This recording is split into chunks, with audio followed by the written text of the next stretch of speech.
vezes,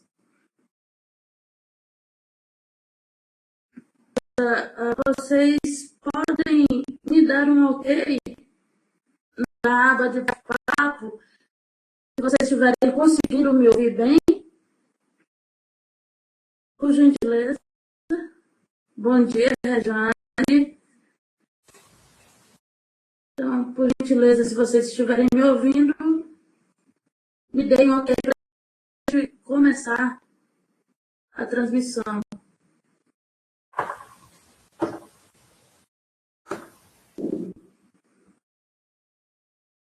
Ouvindo com pequenas falhas, né? Mas ouvindo. E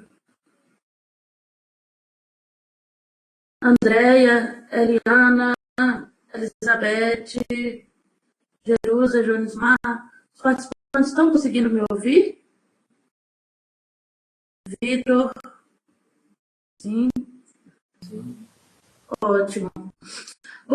Bom dia a todos. Dando sequência ao ciclo de webconferência promovido pela unidade de telesaúde aqui no Hospital Universitário, hoje contamos com a participação do Dr. Teófilo Guimarães, da FAMED, e da doutora Kátia Macário, que é residente médica residente, e que vão tratar para nós, abordando a seguinte temática: os cuidados paliativos, a importância do médico de família e comunidade para os pacientes e seus familiares. Então, eu agradeço desde já a presença dos nossos palestrantes, a presença do nosso público. Penso que é um tema extremamente relevante e que vai suscitar boas discussões. Então, os nossos palestrantes, como de praxe, têm 40 minutos para apresentação e depois nós vamos abrir para as perguntas. Então, bom dia a todos. Por gentileza, doutora Kátia, a palavra é com vocês. Obrigado, Rosaline. Bom dia para você, bom dia para todos. E vamos dar início, né, à nossa conferência. Tá? E espero que a gente possa fazer uma boa discussão a respeito da medicina de família, principalmente nesse tópico específico que selecionamos para hoje, que são os cuidados paliativos, que nada mais é que uma das atribuições de responsabilidade não só dos médicos de família, mas dos médicos de família que estão muito envolvidos com isso. E é nesse sentido que a gente vai estar conversando com vocês, tá? Então, inicialmente, antes de a gente iniciar aqui a apresentação, de a gente começar a apresentação, eu gostaria de contextualizar um pouco o motivo da escolha desse tema, quando fomos convidados pela Rosaline para fazer a apresentação, para participar da web. Tem duas coisas aí que nos levaram a escolher esse tema. Primeiro, a necessidade que a gente percebe de uma melhor atuação dos profissionais de atenção primária no país em relação aos pacientes em fase terminal de vida. Né? Pacientes que estão chegando numa situação de maior dificuldade, fora de possibilidade de tratamento, fora de algumas condutas mais tradicionais, ou fora de protocolos clínicos específicos para o cuidado, mas que tem muita coisa ainda para ser feita. Tá? E isso faz parte direta, parte integrante direta dos atributos do médico de família e comunidade. Seja na atenção primária, seja o médico de família atuando em alguma área hospitalar, como já tem. No Hospital Universitário aqui na UFAL, nós já temos uma enfermaria de cuidados paliativos. Né? O último concurso público contemplou a especialidade de medicina de família e comunidade como um dos profissionais responsáveis pelo cuidado a nível hospitalar também. Então, é uma área assim, que começa a preocupar todos os gestores de saúde e toda a população, porque nossa população está envelhecendo. Né? A gente está envelhecendo mais, está vivendo mais, as doenças infecto-contagiosas saíram um pouco de circulação, aquelas que faziam que pessoas viessem a morrer mais cedo, a deixar essa vida aqui mais cedo. Então, hoje, o que a gente tem visto é um crescimento muito grande das doenças crônicas e degenerativas.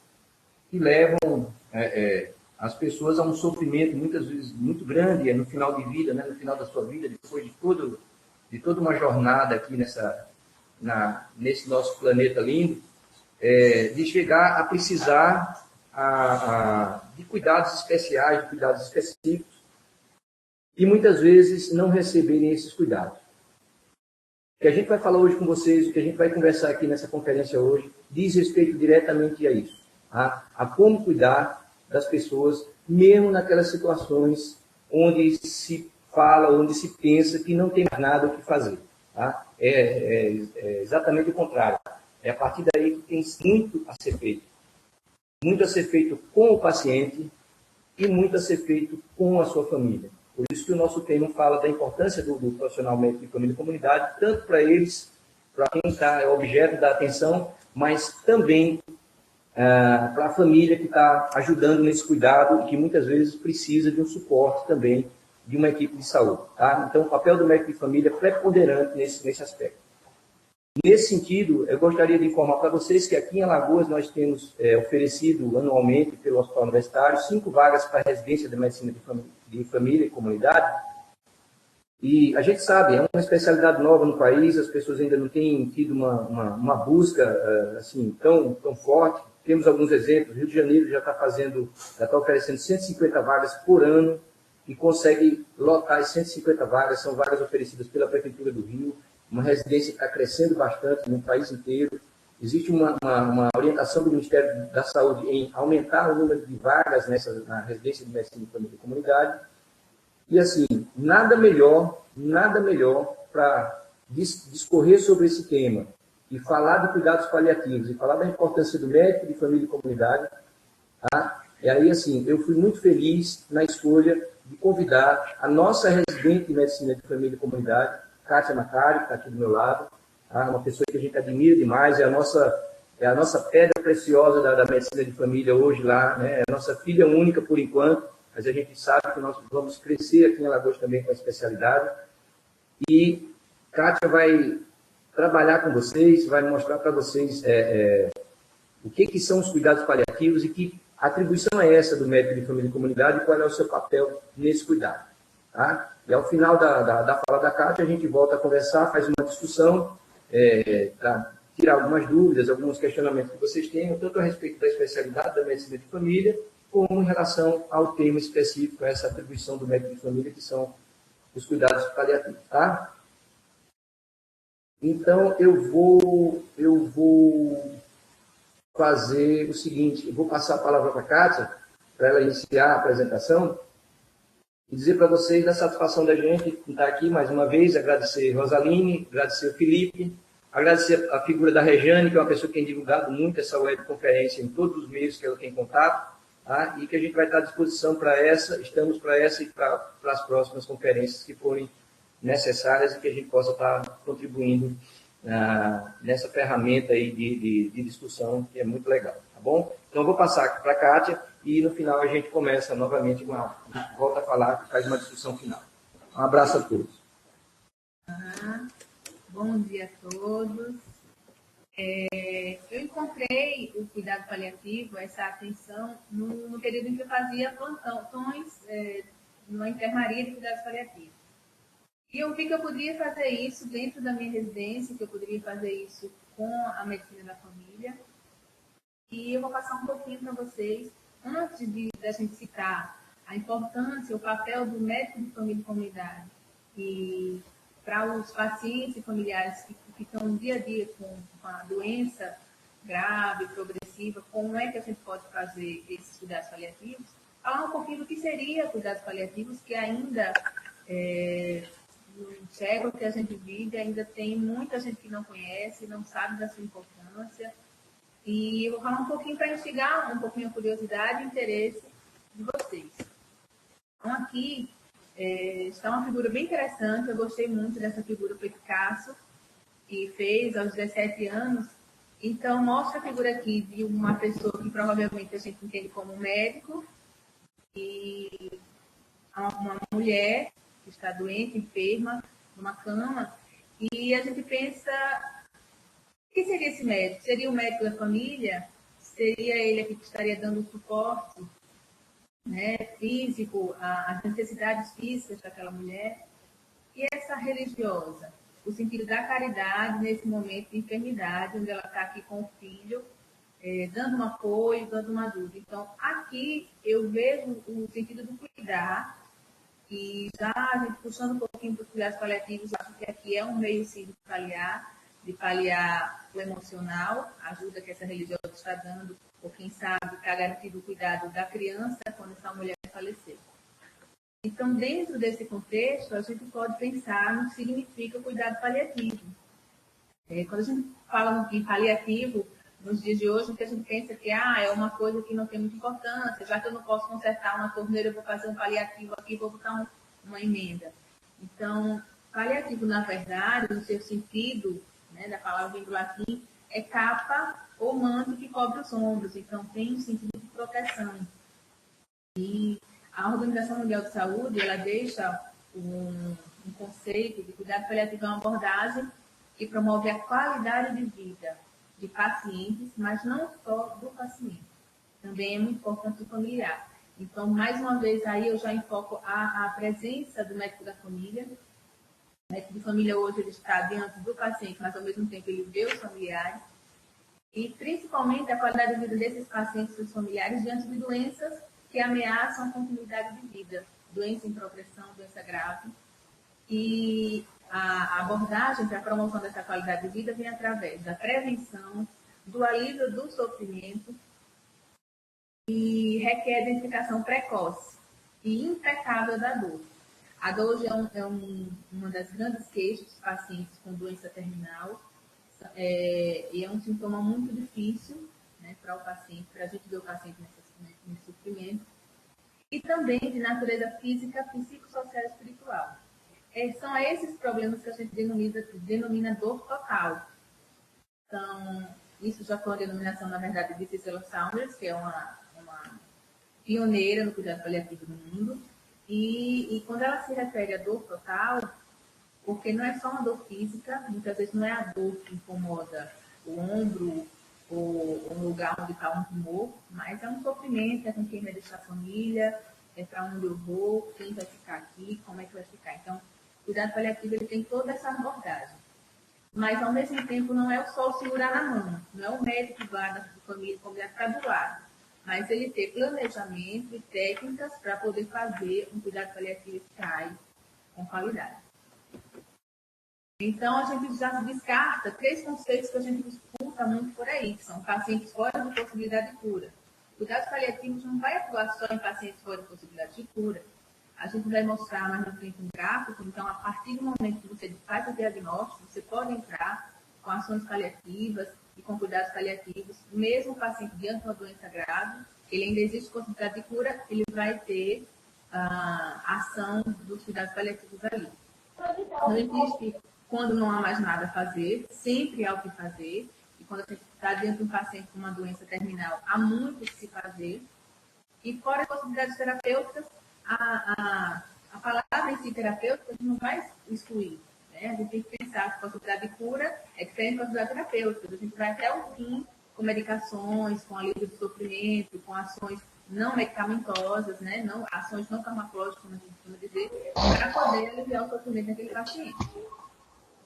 Só para deixar um pouquinho, esclarecer a importância que o no Brasil e no mundo, o Dr. Theo já iniciou com as palavras em que as doenças que antigamente eram infecciosas, que eram as principais causas de morte por doenças infecciosas, hoje já mudou o seu perfil, né? Todo mundo já sabe hoje que as doenças cardíacas, doenças como câncer, doenças respiratórias crônicas, hoje estão no topo de causas de morte em adultos. Aumenta a expectativa de vida, então a gente vai encontrar no nosso meio, como médico de família, pacientes desse estilo, né, desse perfil. Então a gente tem que estar preparado a encarar doenças e a controlar os sintomas dessa doença na própria comunidade, no seu domicílio, ou até mesmo em assistência no início em nível ambulatorial. Essa revista, The Economist 2010, ela tem uma visão, a capa é muito interessante, você vê que é uma florzinha aqui já morta, ou já morrendo, mas assim, a necessidade de se tentar deixá-la em pé. Essa revista, ela trouxe uma pesquisa onde foi analisada assistência básica, custo, qualidade no atendimento dos cuidados paliativos no paciente no fim da vida. Foram avaliados 40 países, mas aqui nesse gráfico só foram colocados 16, e o Brasil, infelizmente, se encontra já na 38ª posição. Como aqui não foram todos, parece que foi penúltimo, mas na verdade foi o antepenúltimo, não houve muita diferença aqui no gráfico, em relação à qualidade de atendimento dos pacientes no fim da vida. Então, você vê que alguns países eles dedicam, tem políticas públicas envolvidas aí, tem maior dedicação nos estudos, pesquisas que ainda está iniciando, mas já tem muita coisa, muito estudo feito dentro da área de cuidados paliativos. Então, que é muito investimento, é muita dedicação, e é o que a gente busca, aos poucos, tentar fazer com que o cuidado paliativo seja do conhecimento de todos, principalmente dos médicos e da sua equipe, para tentar reverter esse quadro no Brasil. Hoje que a gente vê no país, ainda são muitos pacientes assim, semelhantes a dessa figura, acumulando nos hospitais, com métodos invasivos, uma abordagem que ignora o sofrimento do paciente, principalmente do familiar. É difícil a gente encontrar uma abordagem na família dentro de um hospital, principalmente numa equipe de UTI ou de outros hospitais mais específicos, né? Então, o médico da família, ele tem esse lado, ele sabe que tem que dar atenção ao paciente, mas também à família. E a morte ocorre muitas vezes solitária. Não há tempo de se despedir, de resolver problemas que precisavam resolver, de estar em casa com a família. Mas, na verdade, quando eu falo aqui quando eu mostro TI, quando eu mostro essa aparelhagem, não se trata de incentivar uma atitude contrária à medicina tecnológica. Mas a gente tem que questionar a centralidade do curar. E ver até onde a gente tem um limite da cura e de controlar os sintomas, né? O uso de tecnologias duras na prática, na formação de profissionais de saúde. Antes, incentiva a reflexão sobre a conduta dos profissionais de saúde diante da finitude humana. Esse gráfico aqui é muito interessante, é um gráfico da OMS, tem estudos trabalhando vários aspectos dentro deste gráfico. Não sei se vocês vão conseguir entender, se eu vou me fazer entender. Aqui é o momento do diagnóstico no paciente com uma doença grave progressiva. Para ficar mais fácil entender, eu vou falar num paciente que tem câncer, por exemplo, mas aqui se cuidados paliativos não está só envolvendo pacientes oncológicos. Pacientes não oncológicos, a gente já viu ali que doenças cardiovasculares, elas têm grande importância. Então, a gente não pode pensar só que cuidados paliativos seja só para pacientes oncológicos. Pacientes não oncológicos têm grande ação aí. Então, aqui a gente vê o início de um diagnóstico de uma doença, por exemplo, um câncer de mama. E aqui, ao mesmo tempo em que a gente tem as ações paliativas, que são essa parte aqui laranja, a gente tem ações com terapêuticas que podem ser curativas ou só apenas medidas de modificação da doença, que eu vou explicar para vocês mais ou menos como é, e paralelo a ações paliativas. Por exemplo, um paciente que é aqui diagnosticado com uma doença grave, ele tem todo esse aparato, toda essa parte aqui do gráfico, onde pode ter alguma terapia que modifique o curso da doença, uma terapia que possa curar esta doença. Mas isso não significa que neste pedaço do gráfico não entre ação com uma ação paliativa. Aqui, nesse início do gráfico, ações paliativas podem ser feitas por qualquer médico, qualquer especialista. Um oncologista que chega um paciente e dá desse diagnóstico, ele pode ter uma ação paliativa. Ele pode se preocupar com o que o paciente está pensando, pode se preocupar com a família, encaminhar para um assistente social, para um psicólogo, explicar o curso da doença, ações paliativas, se preocupar com o paciente aqui. À medida que a doença avança, vai chegar um momento em que a gente percebe, de acordo com as condições clínicas do paciente, exame, dependendo do tipo de doença, que aqui já não tem mais cura, mas isso significa que não tem mais acompanhamento.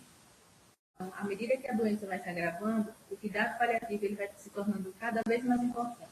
Pacientes que se encontram nessa fase de doença, uma fase avançada, ele tem poucas opções, terapias para modificação da doença ou cura, mas em compensação ele vai ter muita ação paliativa. Aqui significa um período em que ele já está na sua terminalidade da vida, e aqui a morte. Todo esse espaço aqui significa o luto. Significa que os cuidados paliativos ele também vai estar atuando no luto. Ele vai estar atuando com a família.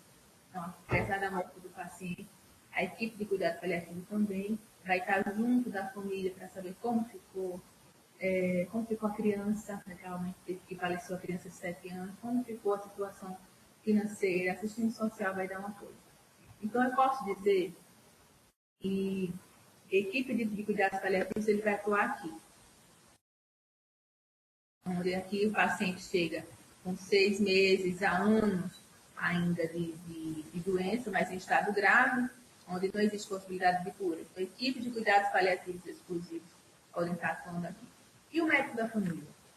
O médico da família ele vai atuar antes e depois, sem ter tempo fixo. Não sei se vocês conseguem entender. Eu deixei claro aqui que a médico da família não tem início, porque você está acompanhando um paciente antes desse diagnóstico. Você vai acompanhar a família depois do falecimento e sem data para terminar. Então, aqui está a importância do médico da família. Ele vem acompanhando a paciente, ele vem pede exame de rotina, pede rastreamento. Detectou um câncer, ela vai ser acompanhada por um especialista oncológico, um oncologista, mas, ao mesmo tempo, ela vai ter aqui o acompanhamento daquele seu médico, de sempre, do nascer, ao morrer e continuar com a família. Para falar um pouquinho da equipe, quem faz parte dos cuidados paliativos, da equipe de cuidados paliativos? Então, a gente tem um médico, a enfermeira, tem um fisioterapeuta que faz um trabalho importantíssimo em você fazer manobras para melhorar a respiração, para movimentar o paciente no leito, tem terapeuta ocupacional, o farmacêutico tem de extrema importância porque ele vai disponibilizar os medicamentos, ele vai ter que estar por dentro do que é o cuidado paliativo, controlar os sintomas da mente, psicólogo, psicoterapeuta, sintomas do espírito. É importante a presença de um pastor, rabino, sacerdote, um religioso que possa ajudar o paciente nesse momento. Então, um paciente que decidiu casar antes de ir embora, antes de falecer, ela resolveu casar na própria enfermaria e foi feliz assim. Na enfermaria, existem as opções de onde você fazer esse cuidado paliativo. Então, pode ser numa enfermaria, um hospital geral com alta complexidade, onde você vai ter internação de pacientes com necessidades agudas. Esse paciente está em casa, sofreu alguma necessidade, precisa rever uma gastrostomia, passar pelo cirurgião, ele vai ter que voltar para o hospital geral. Lá tem a permanência de familiar, 24 horas juntos, e os médicos assistentes treinados em medicina paliativa e em outras especialidades que precisarem para alguma intervenção. No ambulatório, são pacientes que, apesar de sua doença ser grave e ameaçadora da vida, ainda têm condições físicas de poder ir ao consultório, de questionar que a dor não está sendo muito controlada, então você tem essa possibilidade de fazer o manejo das medicações ainda em ambulatório. Isso pode ser na unidade de saúde também. É uma equipe, você tem que ter uma equipe interdisciplinar e ter tolerância com a diferença dentro da família, seus valores e visão de mundo. Aqui também, com essa visão de mundo, que a gente acredita que o médico de família faz a diferença. Aqui ele vai ter que, muitas vezes, fazer reuniões familiares, chamar a família para o ambulatório, ou às vezes fazer reunião familiar no domicílio, para poder conversar. Quanto maior a duração do atendimento, vai ter um maior vínculo, e isso vai facilitar a conduta e o manejo desse paciente. E na assistência domiciliar, que visa adequação e redução da demanda pelo atendimento hospitalar, dos seus custos também, e vai proporcionar àquele paciente um autocuidado. Isso com a ajuda da fisioterapeuta, do terapeuta ocupacional, o paciente vai poder controlar um pouco a dor com as medicações, vai poder pentear o cabelo, vai poder conseguir andar, fazer muitas coisas que, às vezes, no hospital, sem esse cuidado, ele não tem essa autonomia, que para ele é importantíssima. Pequenas coisas que para a pessoa que está em fase de uma doença terminal, é importante, a gente tem que valorizar. Chegando numa das partes mais importantes da nossa conversa, é sobre a importância do médico da família e comunidade nos cuidados paliativos. Então, aqui isso foi um artigo, uma revisão de literatura, que está presente na Revista Brasileira de Medicina de Família e Comunidade. Eu acho que vale a pena vocês irem lá conferir e ver na íntegra. E foi feita uma revisão, e dentro dessa revisão foi colocado alguns pontos de destaque sobre a importância do médico de família. Então, destacando o primeiro ponto, qual seria a importância do médico de família? Ele possibilita a assistência domiciliar. Por quê? Esse médico de família vai estar com a proximidade geográfica, cultural. O médico de família está conhecendo os seus valores, os valores da família, conhece o nível socioeconômico e ele conhece as expectativas daquela família. Então, ele tem como lidar também o lado emocional.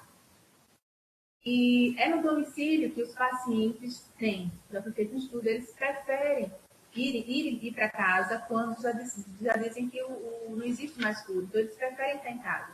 Então, o médico de família ele tem que saber que, se é essa preferência, ele tem que estar preparado para cuidar daquele paciente em domicílio. E pacientes atendidos por equipes de atenção primária têm maior possibilidade de falecer em suas casas.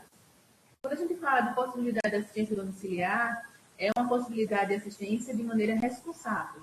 Não é qualquer paciente que vai ter assistência domiciliar. É aquele paciente que tem condições de ser controlado em domicílio, com a medicação acessível, com pessoas que possam cuidar daquele paciente de maneira adequada. Então, esses pacientes, a gente vê sim vantagem e aceita a preferência deles em ter sua assistência domiciliar. O segundo ponto é garantir assistência com integralidade. Por que o médico da família ele pode fazer isso? Porque o paciente ele já vem de uma rotina de oncologista, um exemplo, né? Um oncologista vai pensar na demência. Ele vai vir de um geriatra, vai precisar de uma gastrostomia, vai passar pelo cirurgião, depois precisa fazer o exame, vai para um outro especialista. Então, há uma fragmentação na assistência desse paciente. Então, o médico de família, ele está ali o tempo todo, então ele tem que ser o médico que vai estar fazendo essa integração. Ele vai estar fazendo a integração dos especialistas e precisa estar junto do paciente. Então, ele não vai ter a sensação de abandono.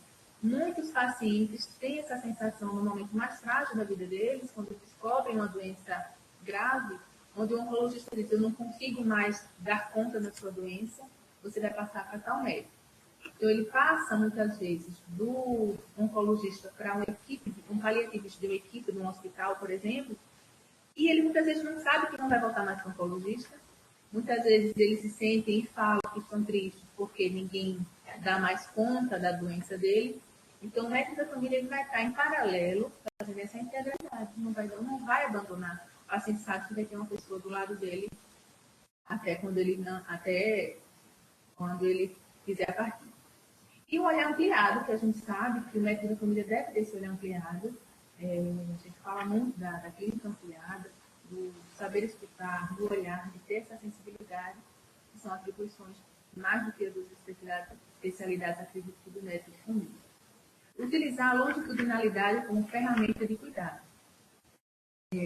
Como o médico de família vai estar lá antes, durante e depois de todo esse processo de doença, facilita a transição do cuidado. Quando o paciente está no cuidado especializado e vai para um cuidado paliativos exclusivos. Então, o médico da família ele vai estar lá para fazer esse suporte e orientar a família e o paciente da melhor forma. O médico ele se responsabiliza pelo cuidado paliativo com a família. Então, como o paciente ele já vem de muitas vezes, né, de outros especialistas, vem com vários exames, muitas vezes o médico assistente lá, oncologista, ou em outra especialidade geriátrica, não consegue, né, passar a mensagem que realmente seja essa doença, acontece muito, então o médico de família acaba sendo um tradutor dos exames, um tradutor do que vem a ser a sua doença e do processo que essa doença, né, para onde vai levar. Além disso, além de uma função de tradutor, ele pode orientar a família com as questões legais, a importância aí da assistência social, do grupo, né, que vai poder oferecer os benefícios, né, orientar a família principalmente em relação a isso. E o cuidado como cuidador. A gente tem que pensar também que não é só paciente que merece cuidado, mas não esquecer que com o médico da família, você tem as suas atribuições. Muitas vezes a gente fica focado em um só problema, vai naquela casa, mas a gente só quer ver aquele paciente, sem perceber que aquela família precisa de um cuidado, precisa de exames, precisa de avaliações. Então, a gente tem que ver o lado clínico do cuidador e o lado emocional também. Né? Tem que pensar que aquele cuidador está ali direto, dia a dia com aquele paciente. Trabalhar com parcerias, dentro e fora da atenção primária. Então, é importante que o médico de família não atenda em parceria. O médico de família sozinho não é nada. Ele tem que estar dentro da sua própria unidade, sua própria unidade de trabalho, junto com a enfermeira, junto com a técnica, junto com o fisioterapeuta, junto com o NAS, quem deve dar um apoio muito bom. Então, esse grupo é que vai dar esse suporte para uma melhor assistência, dentro, né, da proximidade da equipe. Fora, quando eu falo fora, é um hospital de referência, por exemplo, uma paciente que está sendo muito bem medicada na unidade de saúde, o médico vai lá, a equipe vai em seu domicílio fazer revisões, aí de repente a paciente tem uma dor de cabeça insuportável. Então, é necessário um suporte no nível terciário para que se faça uma tomografia, para que se passe por um neurocirurgião, um neurologista, para detectar se não é uma metástase do sistema nervoso central, por exemplo. Então, é preciso que, eventualmente, exista esse suporte. E viabilizar a coordenação do cuidado. O médico de família, ele vai estar ali na coordenação, ele tem que estar bem atualizado do que é aquela doença, do curso daquela doença, e está atualizado no manejo que está sendo feito pelo médico especialista, por exemplo.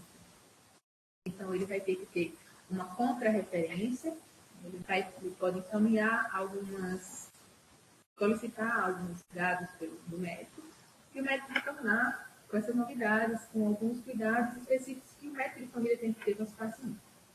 E, além disso, acho que é importante dizer que um paciente cujo equipe exerce o papel de coordenação eficaz, tem menos internações, melhor manejo do sintoma e melhores escolas de qualidade de vida. E o sexto, facilitar o acesso do paciente em cuidados paliativos de suas famílias. Então, a gente sabe que a atribuição do médico de família é muito grande. Então, a gente tem cuidar de criança, adulto, idoso, mulher, fazer campanhas de prevenção, grupos, e a visita domiciliar para esse paciente vai demandar tempo. E isso tem que ser feito com muito cuidado, com muito carinho, um tempo na sua agenda para você se dedicar e fazer visitas. Não só o médico, mas no momento em que o médico não puder ir, enfermeiro, e ajustando esse acompanhamento. É importantíssimo e que se facilite essa incursão domiciliar com flexibilidade em agendamento. Só que quando eu falo aqui a importância do médico da família, mas a gente tem que pensar que não é tão simples. Assim, né? Existem desafios que a gente tem que pensar que existem desafios a ser enfrentados. E o principal desafio, na minha opinião, é a falta de formação em cuidados paliativos. Hoje a gente sai da universidade, a gente não sabe manejar uma morfina. Né? E sai hoje da universidade sem poder olhar para um paciente e dizer que não consigo curar. Para um médico é meio frustrante. Diante de um paciente, você não consegue achar cura para aquela doença. Então, você cuidar de um paciente que não tem mais chances de cura, hoje a universidade muitas vezes está pecando porque acha que para por aí. Né? E não é bem assim. Então, falta ainda ações, estudos, incluir a disciplina de cuidados paliativos dentro da universidade. É um dos principais problemas hoje. Eu acredito que com a nossa conversa, com esse momento de hoje e outros momentos espalhados em todo o país, a ideia é tentar modificar um pouquinho essa ideia hospitalocêntrica e verificar mais um pouco a importância do atendimento em domicílio, do atendimento em cuidados paliativos em geral. O outro ponto é a sobrecarga de trabalho, que dificulta essa flexibilização das agendas que eu acabei de falar. Então, é preciso montar dentro da equipe o seu processo de trabalho de acordo com as necessidades da comunidade. E tentar, dentro dessa flexibilização, um momento específico para esse paciente que precisa de mais atenção. mas é realmente um desafio, né? A desarticulação de redes de serviço na atenção à saúde. Então, o ideal seria o paciente poder ir para casa, mas ao mesmo tempo ele poder ter um respaldo fora, dele poder ter um aparato, se precisar de um procedimento cirúrgico, de uma transfusão sanguínea, ele ter onde ir e depois, bem estabilizado, ele voltar ao seu domicílio. Então, para isso, existe tem que ter uma articulação de serviço, um apoio, né, uma política do governo, que muitas vezes a gente acha que está ainda deficiente. Como outros desafios, a gente vê interconsultas com o Serviço de Cuidado Paliativo e o Hospital de Retaguarda. Então, existem grupos de cuidados paliativos em hospitais. Então, a partir do momento que aquele hospital permite que aquele paciente possa viver os seus últimos dias em casa, ou ele possa viver seus últimos meses em casa, que a gente às vezes não tem como dar a data certa daquele paciente vai entrar em terminalidade, ele poder dar um telefone para contato, um e-mail, um contato que sirva para um apoio do médico de família, seja em relação à parte técnica ou até em relação a essa rede de serviço, né, de atenção, como é que a gente pode manejar aquele paciente se ele está precisando de algum serviço específico, de uma avaliação de cirurgião, por exemplo. Um outro desafio dentro do médico de família pode encontrar é a dificuldade no acesso a medicamentos, e hoje principalmente opioides. Opioides, a gente diz que é a menina dos olhos do paliativista, porque é importante, hoje muito importante para dores, um preocupa, os opioides, a morfina também para outros sintomas. Então, é preciso que a gente consiga ter esse acesso fácil. Às vezes o município não tem na cesta do município, né? Aqui em Maceió não tem na cesta municipal. A gente tem que entrar com solicitação na nível estadual. Mas se a gente puder conseguir ter essa facilidade, isso vai ser muito melhor, vai ser muito mais fácil a gente conseguir manejar esses pacientes. E responsabilidade do cuidador de família nem sempre são bem administradas. O médico de família tem que ter essa ideia de que nem sempre o cuidador é da família.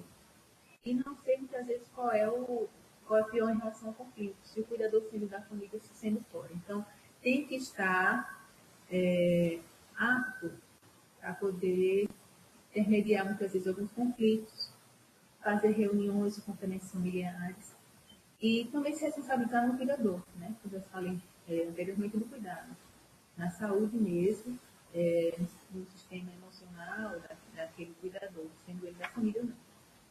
E uma outra fator importantíssimo é a dificuldade na comunicação profissionalmente. Não é fácil para ninguém a gente estar diante de uma pessoa que a gente não vê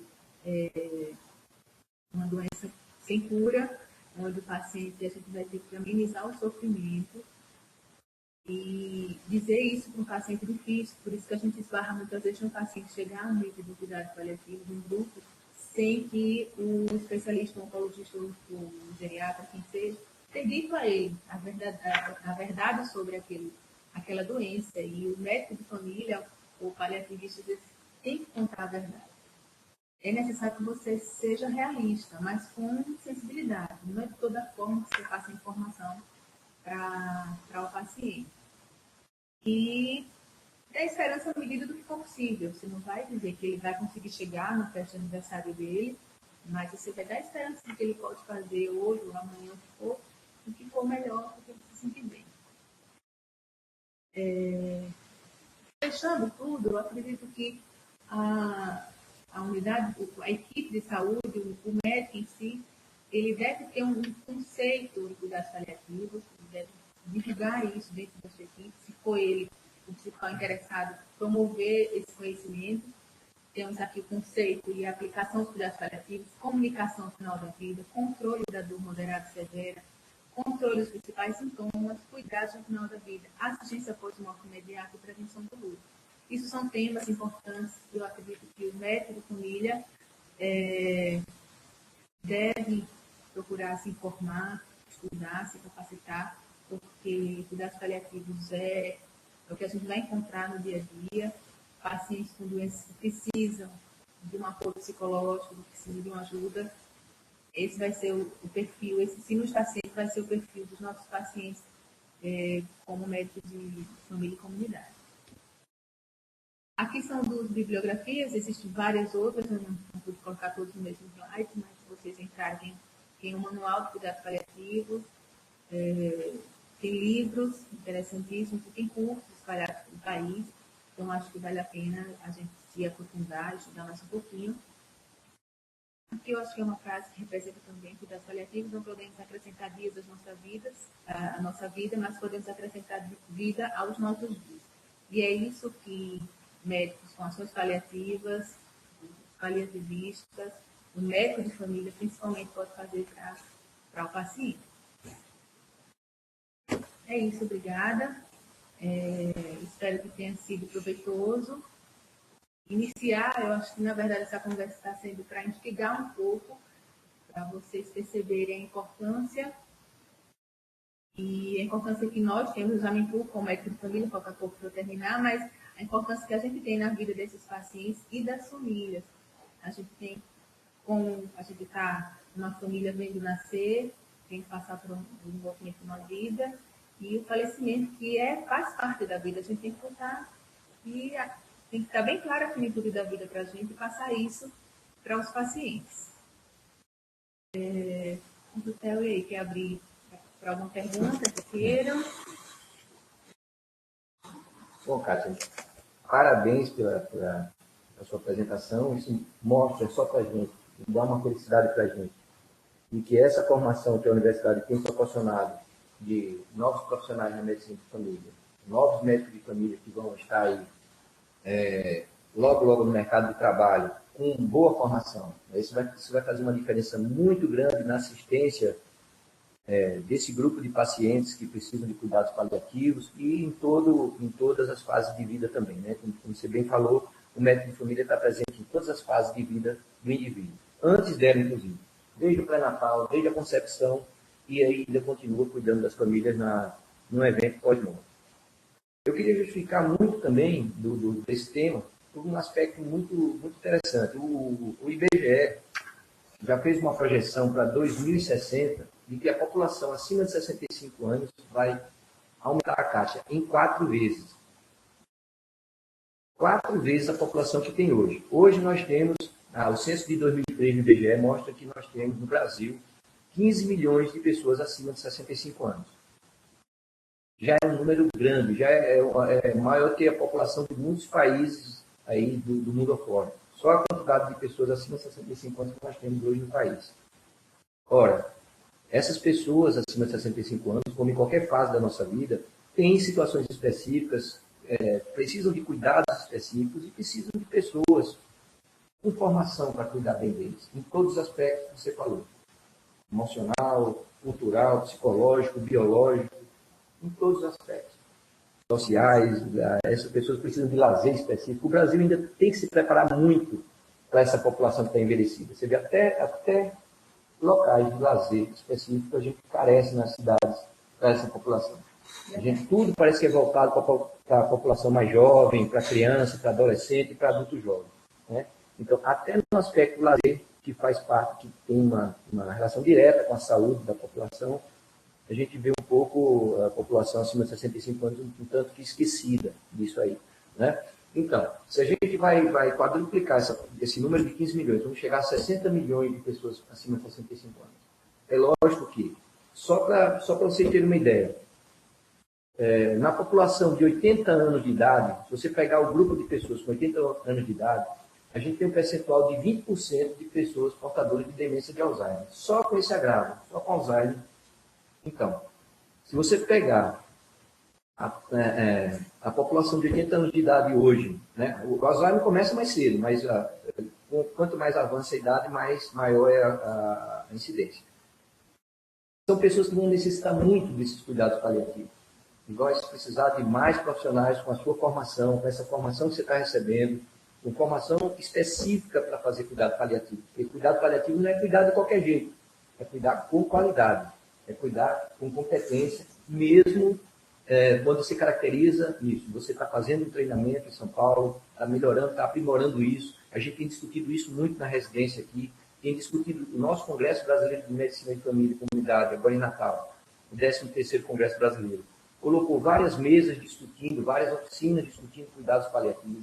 Então, existe uma tendência de que é necessário que a população, que os profissionais de saúde desse país, médicos e os outros também, se preparem para esse cuidado, se preparem para essa população que está crescendo, que nós somos os próximos, vem aí nossos filhos, nossos netos, que vão precisar dessa atenção.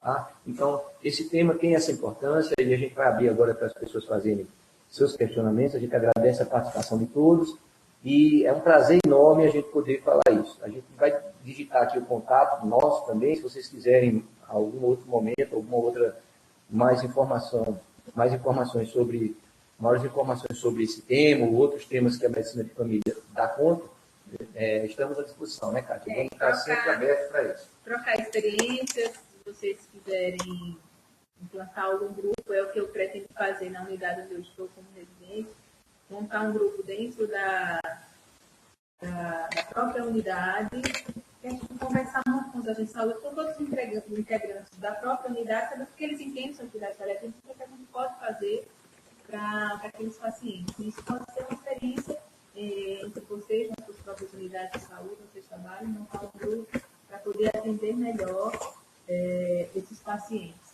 Então, a gente coloca o nosso e-mail, se vocês quiserem trocar experiência, a gente também está começando o nosso trabalho aqui, e a gente vai trocando figurinha.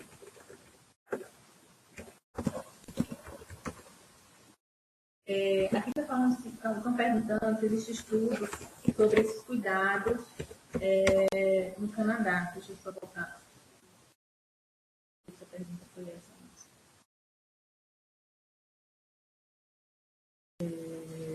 Alguma informação de estudo sobre esses estudos médicos paliativos essenciais em pacientes terminais no Canadá, uma vez que esses países não aparecem quadros sobre a qualidade de vida? Existe sim. Existe muito estudo e não só no Canadá, mas em Inglaterra e em outras regiões do país.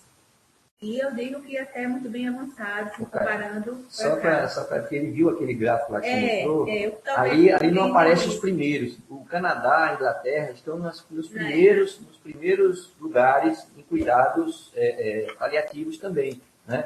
E assim, por tabela, esses países são os que melhores formam médicos de família, que tem o maior número proporcional de médicos de família na população, na assistência, dentro da assistência, né? O Canadá tem muito lá, os colégios de medicina de família são muito fortes.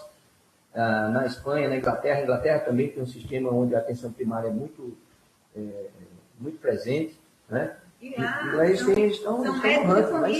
são médicos de família que tomam conta, tomam para si cuidado paliativo. Na verdade, aquele gráfico ali ele foi deficiente, porque ali são um ranking de 16 países. Foram selecionados dentro da tabela toda de 40 países, foram selecionados 16 para expor naquele gráfico. E, infelizmente, alguns países ficaram fora do foco.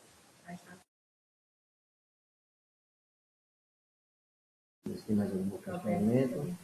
Então, vale a pena, vale pesquisar, tem muita coisa. O cuidado paliativo ainda está no seu início, mas tem muita coisa ainda para estudar. Eu estou estudando, estou correndo atrás, acho que vale a pena.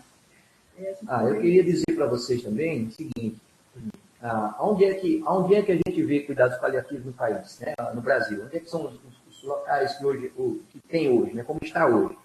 Então, como eu falei, alguns serviços hospitalares têm enfermarias específicas de cuidados paliativos, algumas já com presença do médico de família como responsável da equipe ou como integrante da equipe também.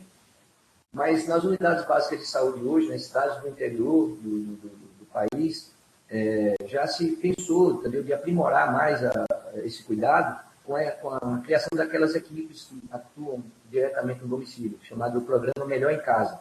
Então, alguns médicos de família, alguns médicos já começam a fazer esse trabalho também nas prefeituras das cidades, de acompanhamento daqueles pacientes com dificuldade de locomoção, com dificuldade de acesso aos serviços de saúde, e faz isso. E no setor privado, a gente tem um serviço de home care, que são credenciados das operadoras de saúde. Aqui na Cassia, onde eu trabalho, a gente tem feito isso, acompanhamento em domicílio também, dos pacientes também com dificuldade de locomoção, com dificuldade de comparecer ao serviço para a sua assistência. E isso faz um diferencial muito grande para ele e para a família. Né? Então, a família se sente segura quando tem um profissional onde pode discutir, onde pode falar sobre todos os aspectos da vida do paciente e não só sobre a doença dele, né? Não só sobre o problema de saúde. Então, todos os aspectos que estão ligados a vida do indivíduo, fazem parte do escopo do trabalho do médico de família e comunidade. Né? Por isso que a gente fez esse link nessa conferência da importância desse profissional, dessa especialidade no cuidado e na atenção das pessoas nessa fase de vida, né? Em qualquer fase de vida, mas nessa fase de vida também. Tá? Então é isso que fez a gente fazer essa discussão. É uma discussão que vai crescer muito a cada dia, não tenho dúvida disso, né? Por todos esses aspectos que a gente tem falado, né? O número, a epidemiologia das doenças crônicas degenerativas no Brasil e no mundo tem crescido porque a população no Brasil e no mundo tem aumentado. Então, as doenças próprias dessa fase de vida crescem na proporção que a população cresce também. Mas não que tem que ser assim. Muita coisa também tem que ser evitada. E esse é um papel importante da medicina de família e dos profissionais de saúde. Tá? Não é porque é idoso que tem que estar doente. Isso é uma coisa errada também. Isso é coisa de idoso. Idoso tem que estar assim doente. Não. Isso não está certo, gente. Tem muito que se fazer de prevenção também nessa fase de vida. Tá? Não é para chegar nessa fase de vida e ter que ficar doente, ter que adoecer. Não. Muitas vezes foi falta de uma ação anterior, né? De algum cuidado anterior, já no início da vida dele, ou na fase adulta, ou na própria terceira idade. Alguma coisa podia estar sendo feita pelas equipes e acabou não tendo sido feito. Certo? Então, tem muito que se fazer de prevenção e promoção à saúde também nessa fase. Não vamos esperar ficar com demência, ficar com câncer para fazer cuidado paliativo. Então, a gente tem que ser muito proativo nesse processo.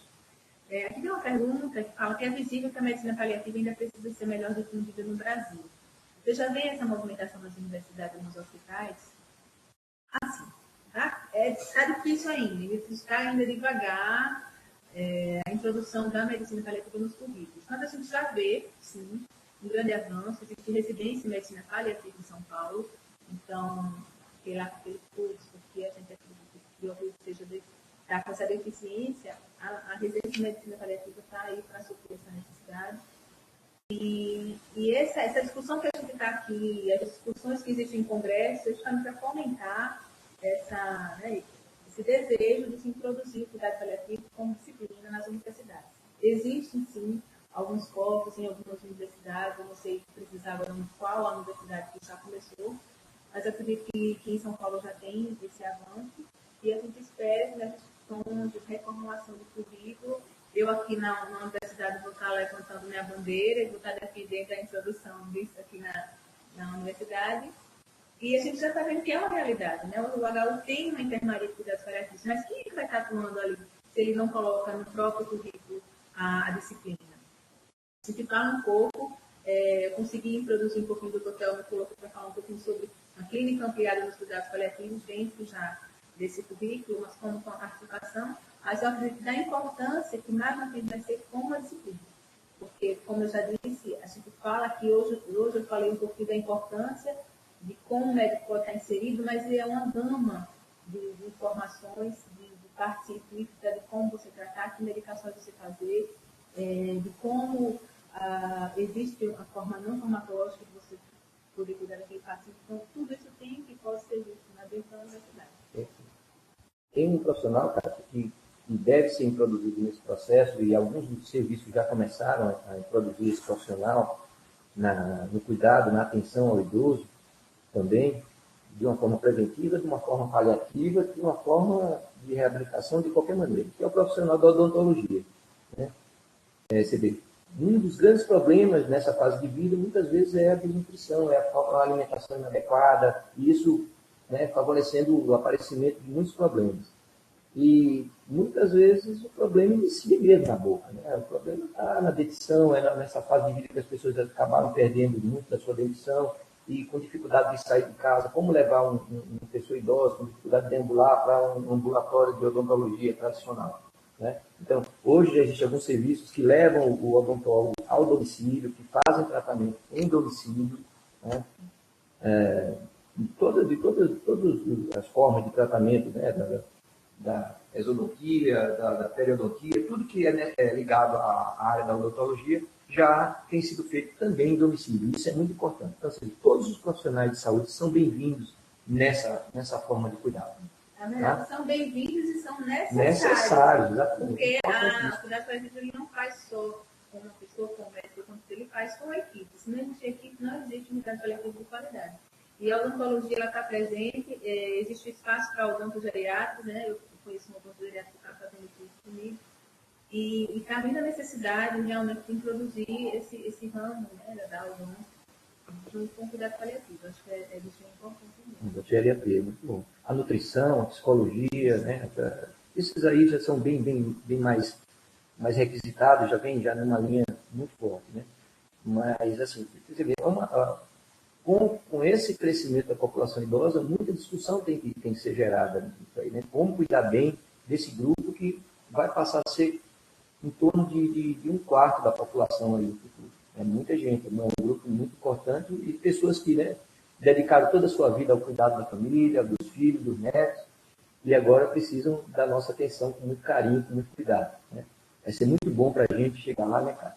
E ser bem cuidado também, todos vocês que estão participando dessa conferência, né, poder ter a segurança de chegar aos 60, 80, 90, viver muito, mas sabendo que vão ter um cuidado adequado e que a família de vocês também vai continuar sendo bem cuidada na ausência de vocês. Então, isso é o viver bem e morrer bem. Nascer bem, viver bem e morrer bem. Morrer com qualidade de vida também. Eu não sei como está em questão o nosso tempo. Tem mais uma perguntinha aqui que a gente ver se consigo esclarecer. Como é visto o papel de um teólogo nesta área? Existe a necessidade de a gente trabalhar o emocional sem colocar necessariamente religiosidade.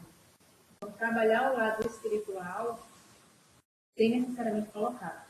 Seja um teólogo, seja algum outro religioso que possa cuidar dos problemas da alma ou da espiritualidade, é bem-vindo. A gente tem que trabalhar esse lado, e sim, não só com o paciente, também com os membros da família. Então, a gente não foca em algum religioso, mas deixa abrangente para preparar a alma para o que vai vir. A gente conversa, a gente deixa aberta a conversa, deixa o paciente ou a família expor suas necessidades, e através disso a gente procura algum apoio, seja ele quem for, um teólogo ou um profissional que possa nos ajudar.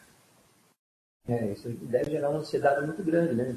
Toda a vida de muita gente foi ligada a um aspecto religioso, outros não tiveram tanta religiosidade assim, mas na fase final de vida, às vezes, sente uma necessidade de ter um suporte emocional, espiritual, de tudo que foi construído na vida dele nesse campo.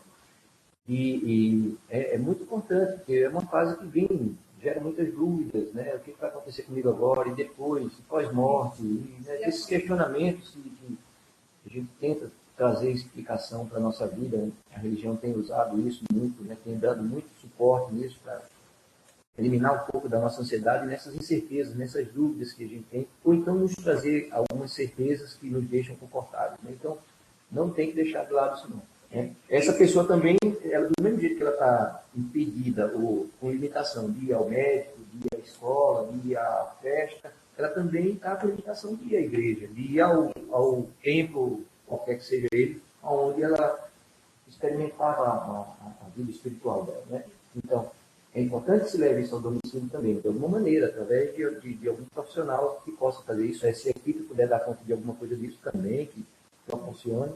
Mas é responsabilidade da equipe ter esse olhar, se isso está sendo suprido também no cuidado. Né? Existem muitos estudos também dentro da espiritualidade e medicina, existem congressos, textos já muito bem escritos sobre a espiritualidade e a medicina. Eu acho que a gente está cuidando diretamente desses pacientes, vale a pena a gente ler e conhecer um pouquinho para poder lidar. E uma coisa importante é porque a gente também se compromete, a gente também se entrega, na verdade, ao paciente. Então, a gente também precisa de um apoio, né? A gente também precisa de uma pessoa que a gente possa contar as frustrações. E a gente fica triste também quando o paciente falece. Então, vale a pena a gente também se cuidar, não só passar esse paciente. Bom, ok, gente. Ok. Eu fico aqui escutando vocês. Vai dar uma microfonia, eu vou só ter aqui um. Eu fico ouvindo vocês e fico encantada com todo esse trabalho, porque realmente é um trabalho muito bonito. É impressionante, eu fico realmente encantada. Eu nem tenho como dizer, é um trabalho multidisciplinar, é um trabalho que deve ser integrado, é um amplo campo de pesquisa, existem inúmeras possibilidades de atuação, de descobertas, de produção de conhecimento, mas, sobretudo, para além de toda essa questão da prática profissional na essência e da geração de conhecimento, é um trabalho que repercute de maneira decisiva na vida desses sujeitos. Então, é esse conforto, é esse cuidado, é essa humanização, é esse trabalho, eu acho que é essa repercussão que faz com que o trabalho de vocês realmente tenha essa grandeza. E é muito bonito. Eu fico realmente, às vezes, até sem palavras para dizer o que eu acho desse trabalho, porque é muito bacana. A gente tem aí o Estatuto do Idoso, eu não sei, vocês que pesquisam na área, não sei se em algum momento isso está previsto lá. É até uma questão que eu tenho. Se não está, até mesmo porque a atividade de vocês, ela não se, pelo que eu pude entender, não se limita ao idoso, mas todo e qualquer paciente que esteja precisando desse cuidado paliativo aí né?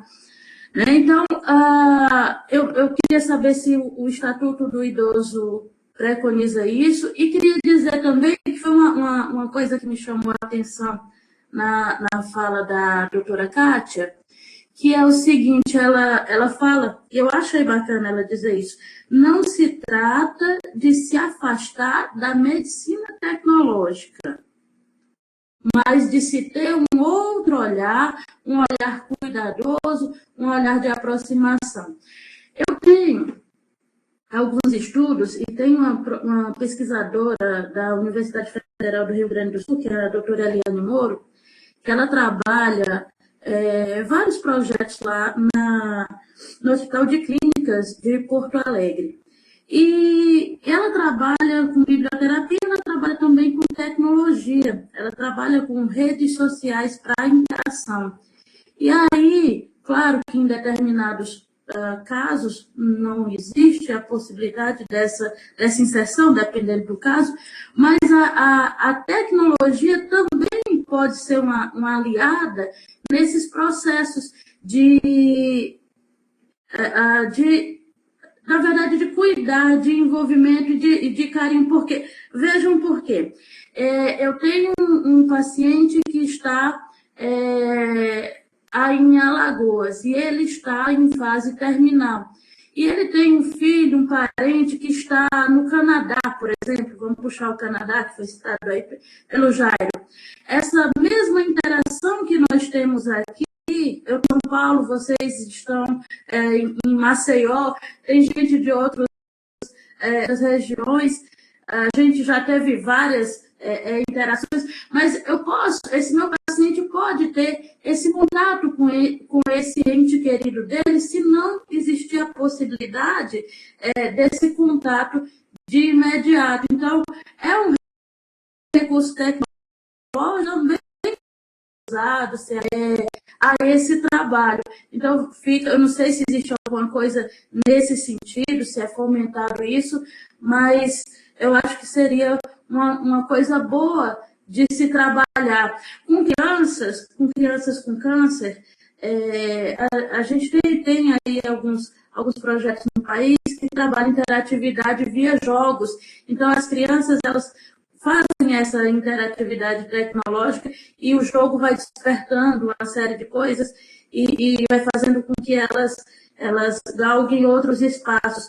A doutora Eliane Moro está fazendo um trabalho com pacientes de fibrose cística e elas estão fazendo um aplicativo que é justamente a contextualização de todo o hospital, e cada vez que a ideia, eu estou trabalhando em parceria com ela, a ideia é que a cada cuidado, a cada autocuidado que ele tenha consigo próprio, e dentro daquele joguinho, e ele vai cumprindo as fases no jogo e no real, ele ganhe uma vida. E isso eu acho bem interessante, porque aí ele, pelo jogo, ele vai se cuidando também. Então, com os pacientes idosos, tipo, se você estimula que ele, porque eles às vezes se recusam, né? Se você estimula que ele faça uma caminhada, mesmo que seja muito pequena, se ele puder dar alguns passos, é como se ele estivesse ganhando uma melhoria na vida deles.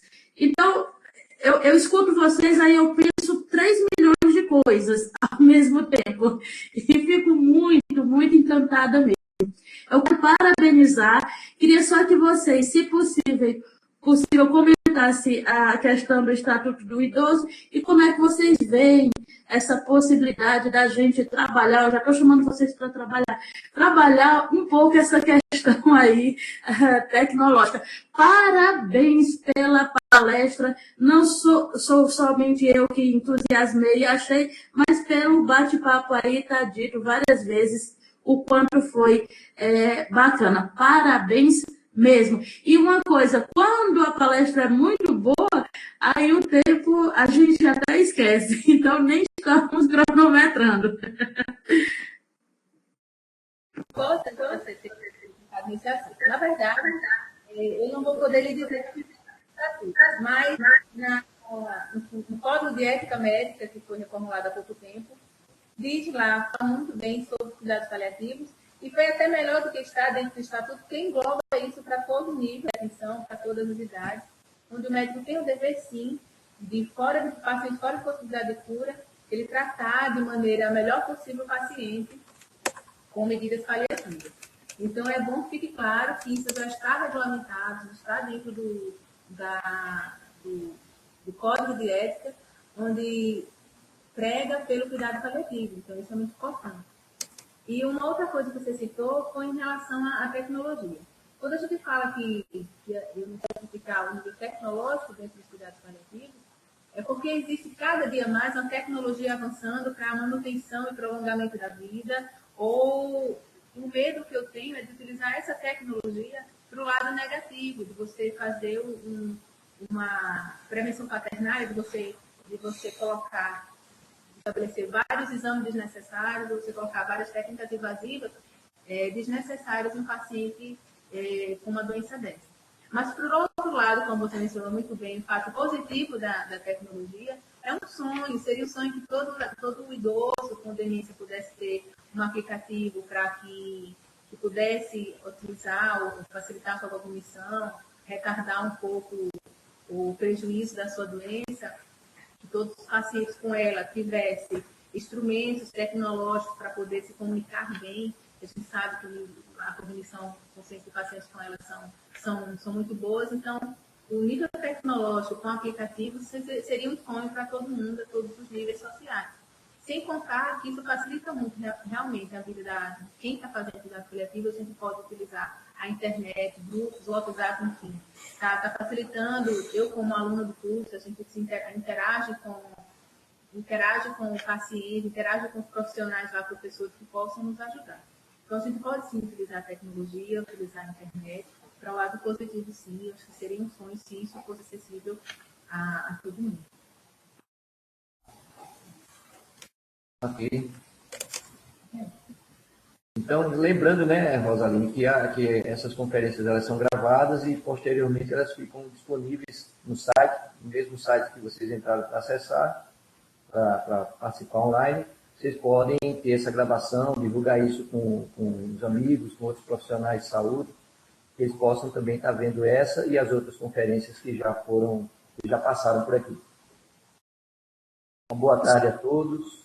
A gente agradece, fico muito feliz porque a gente pôde apresentar um pouquinho para vocês.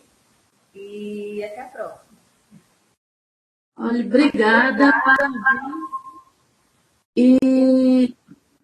Obrigada, parabéns. E só Só mais a título de informação, as palestras elas serão disponibilizadas no nosso canal do YouTube, no primeiro momento, que o canal do YouTube é Unidade de Telesaúde UPA, então já temos várias palestras, praticamente todas, acho que só está faltando 2 lá, disponibilizadas para quem quiser acessar. Então, podem acessar lá direto. Posteriormente, é que a gente vai abrir na plataforma, que a gente ainda está com um pouco de problema nessa plataforma para abrir.